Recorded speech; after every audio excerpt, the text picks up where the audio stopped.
پیچھے سے فقیر نے دامن پکڑ لیا. سن, علی حق کا نام ہے؟ کہنا ہاں. کسی کا حق تو نہیں دبایا تو نے؟ علی حق کا نام ہے, تیرے دل میں ہے علی؟ ہاں. کوئی حق تو نہیں دبایا؟ کسی یتیم کا مال تو نہیں کھایا؟ کسی کے پیسے تو نہیں دینے تجھ کو؟ تو کہتا ہے جکڑ بندی ہو گئی کاروبار میں. تیرے پاس کچھ بھی ہو, کچھ بیچ, اس کا پیسہ پہلا دے دے جو تیرے پاس روز چکر لگا رہا ہے. اس کو آزاد کر, اللہ تجھے آزاد کر دے گا.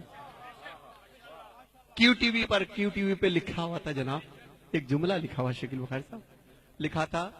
ایک صاحب تھے کہ باہر نکلتا ہوں, کبھی کوئی خوف میں رکھتا ہے, کبھی بل خوف میں رکھتے ہیں, کبھی ٹیکس خوف میں رکھتا ہے, کبھی فلاں چیز خوف میں رکھتی ہے, کبھی یہ چیز خوف میں رکھتی ہے, کبھی کاروبار میں بدماش چلے آتے ہیں.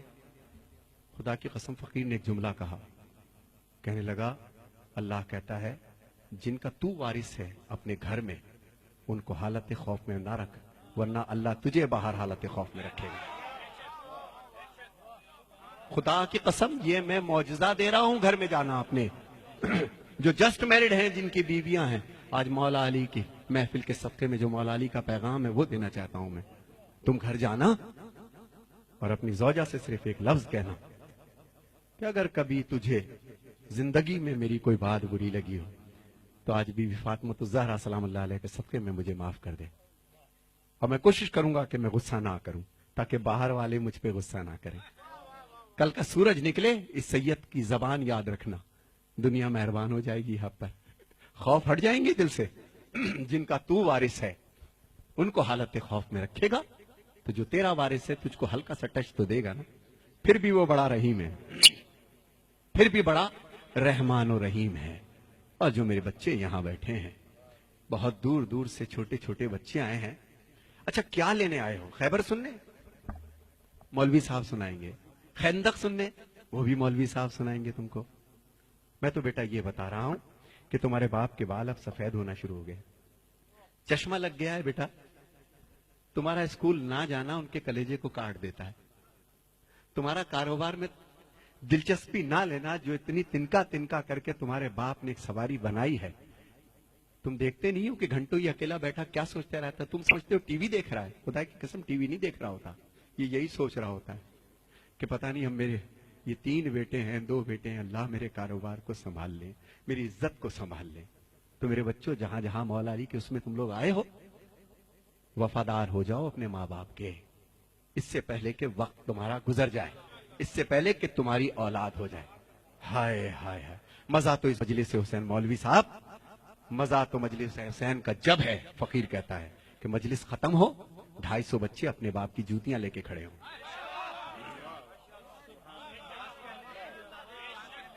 یہ ہے درس. 10 مجلسوں کا وہ مزہ نہیں, وہ اثر نہیں, صرف مجلس ختم ہو. میں نے اپنی آنکھ سے دیکھا, میرا باپ دنیا سے چلا گیا. جب دنیا سے چلا گیا تو میری ماں نے جائیداد رکھی. آؤ اپنے باپ کی جائیداد بیٹو, بین الاقوامی شہرت یافتہ ہو, دنیا میں تمہیں سب جانتے ہیں ندیم سرور, آؤ اپنے باپ کی جائیداد بانٹ لو. ہم 6 بہن بھائی بیٹھ گئے. میرے باپ کی جائیداد کیا تھی پتہ ہے؟ 6 جوڑے پوری زندگی کے, 1 ٹین کا بکس, غریب نہیں تھا حالانکہ, 2, 1 جوتا, 1 چپل, 1 چشمہ, 7-8 انگوٹھیاں, 1 ٹوپی, 1 جانماز. یہ جائیداد تھی ندیم سرور کے باپ کی. مگر اسی ندیم سرور کے باپ کو ایک دفعہ میں نے دیکھا, بتاتے کسی کو نہیں تھے کہ میں باپ ہوں ندیم سرور کا, اتنے سادہ تھے. رش میں کچل گئے, چشمہ وہ جا کے پڑا, کسی نے پیچھے سے اٹھا رہے تھے, کسی نے دھکا دیا, پیشانی زخمی ہو گئی. میں تڑپ گیا, خدا کے قسم تڑپ کے گیا. ابا میں نے کہا ابو یہ کیا ہو گیا؟ ارے نہیں میرا بچہ. ہائے ہائے, جس نے مجھے چلنا سکھایا, جس نے مجھے بولنا سکھایا, جس نے میری ناپاکی کو برداشت کیا, 10 بار میرے سوال کے جواب کو دیا, یہی تمہارے باپ جو بیٹھے ہیں, انہوں نے تمہیں چلنا سکھایا میرے بچوں, انہوں نے تمہیں بولنا سکھایا. ماں کے اور باپ کے اب بدن میں وہ طاقت نہیں رہی. شادی ہو گئی تمہاری, اپنے کمرے میں جانے سے پہلے کم سے کم اگر تمہارے پاس وقت ہے تو 1 گھنٹہ اپنے ماں باپ کے پاس بیٹھو. یہ تمہارا انتظار کرتے ہیں, تم کچھ بھی کر لو یہ تمہارے لیے دعا کریں گے, دعا کریں گے. شادی ہو گئی, تم گھر میں آئے, سیدھے اپنے کمرے میں, تمہیں نئی زندگی مل گئی.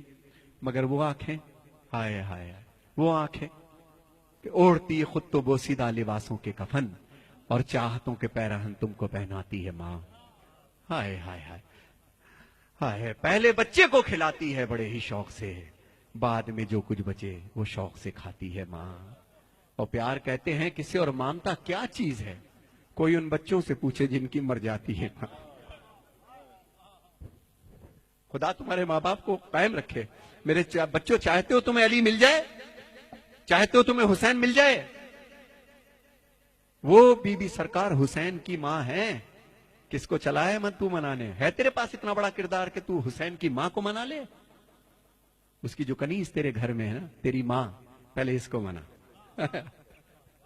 پہلے اس کو راضی کر، پھر تیری بی بی راضی ہوگی۔ خدا کی قسم اس علی کو منانے چلا ہے۔ ہائے ہائے، یہ غلام جو علی کا، جس نے تجھے چلنا بولنا سکھایا، پہلے اس کو سکھا۔ تو میرے بچوں، یہ مت سمجھنا تم جتنے یہاں بیٹھے ہو کہ تم چل رہے ہو پھر رہے ہو، تمہارے باپ بے وقوف ہے، نہیں، زندگی گزاری، سب جانتے ہیں کہ تمہارے تیز قدم کس چیز کی نشاندہی ہے، تمہارا اٹھنا بیٹھنا کیا سوچ رہے ہو، کیا باتیں کرتے ہو، ان بچوں تمہارے ماں باپ کو سب پتا ہے، لیکن ان کو کبھی کبھی خوف ہو جاتا ہے کہ بچہ بڑا ہو چلا ہے کہیں بدتمیزی نہ کر جائے۔ تو میرے بچوں، جنہوں نے تمہیں پال پوس کر کے جوان کیا ہے، آج اپنے باپ کا کاروبار دیکھو، اور وہ بچیاں جو اپنے بھر کے انتظار میں ہیں، میرا بیٹا، بیٹیوں، جوان ہو رہی ہو، ایک بات ذہن میں یاد رکھنا کہ جو ماں باپ تمہاری زندگی کا فیصلہ کریں، وہ گویا بی بی فاطمہ الزہرا نے فیصلہ کیا ہے تم لوگوں کا۔ اور میری بہنوں کے لیے ایک پیغام ہے، اے میری بہنوں، جب تک تمہارے سر ڈھکے ہیں اس وقت تک ہمارے سر اٹھے۔ میرے حسینیوں، یہی بات ہے کہ نہیں ہے؟ جب تک ہماری بہنوں کے سر ڈھکے ہیں، جب تک تمہارے کردار سلامت ہیں، جب تک تمہارے، بے شک تم کالج جاؤ، یونیورسٹی جاؤ، جو چاہے کام کرو، کردار کے ساتھ لگے کہ علی والی ہو، جب چلو تو لگے کہ کسی علی والے کی بہن ہو، کسی کی بیوی ہو، کسی کی ماں ہو، کسی کی زوجہ ہو۔ یہی میرا ایک پیغام ہے آج کے مولا علی کا۔ مولا علی کا غم کیا ہے میں اس کو بھی پیش کروں گا، مگر میرے بچوں، جی اب جو میرے بچے یہاں بیٹھے ہیں، 2 شعر میں پڑھوں گا صرف تنہائی پر، کہ میرے بچوں، جتنی تمہاری تنہائی پاک ہوگی، جب تنہا ہوا کرو تو ایک چیز پڑھا کرو، سورہ الحمد کی تلاوت کیا کرو۔ کیا سورہ؟ میں زیادہ بول رہا ہوں، آپ بور نہ ہوئیے گا، لیکن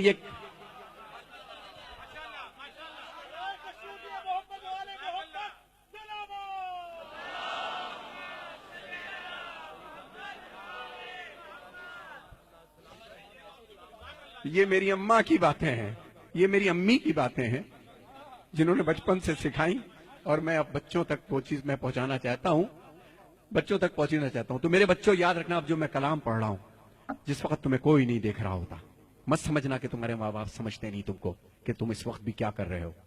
جب تم تنہا ہو تو اہدنا الصراط المستقیم، سورہ الحمد کی تلاوت کیا کرو۔ اور جو مومن و مومنات یہاں بیٹھے ہیں، جس ذہنی اور جسمانی پریشانی میں ہو، شب جمعہ میں یا کسی بھی رات میں، بعد نماز یا شب میں، وضو کر کے 70 مرتبہ سورہ الحمد پڑھیے بسم اللہ کے ساتھ۔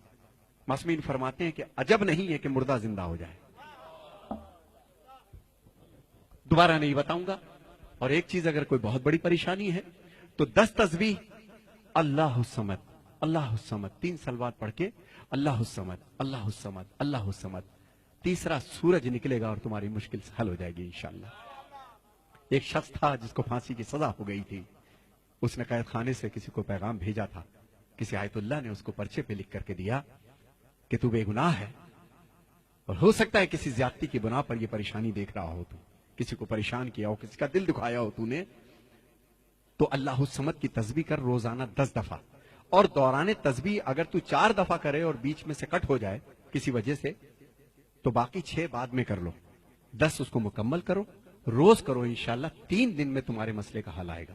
اللہ الصمد، اللہ الصمد، اللہ الصمد۔ 23 برس 3 ماہ گوشہ نشینی کی زندگی گزاری میرے مولا علی نے،